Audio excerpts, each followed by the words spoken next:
It has been more than 16 months since the pandemic took over the world.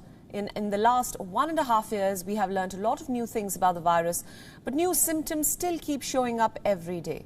One such symptom is doing rounds in hospitals across India, and it is called mucormycosis, better known as a black fungal infection. While the news of the symptom has sparked widespread alarm, it is important to understand that it doesn't affect everyone. So let's understand what causes this infection and why is it suddenly being reported in COVID-19 survivors.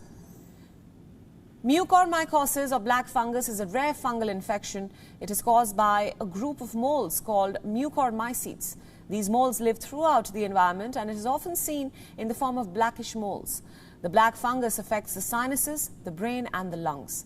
While it has been observed among recorded COVID-19 patients, it mostly affects immunocompromised patients, those with diseases like diabetes, cancer and others.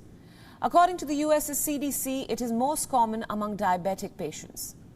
So what are the symptoms? It ranges from a headache to even nasal congestion.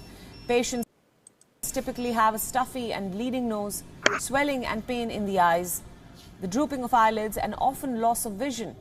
If diagnosed late, it even has a mortality rate of around 50%.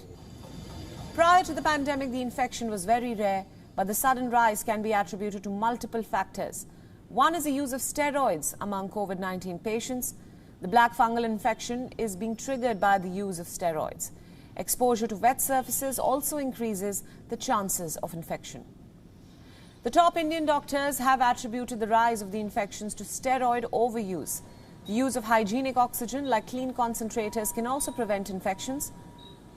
Several hospitals in Gujarat, Maharashtra and Delhi are now witnessing a rise of black fungal infections.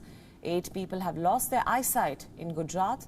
And while the news of a new symptom has added to the panic, Niti Aayog member V.K. Paul says that it is not a big issue.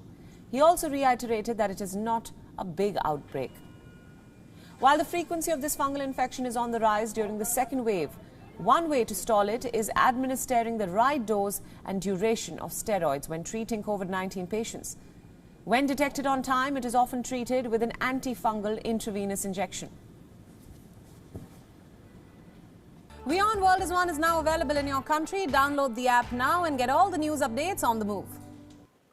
Never snap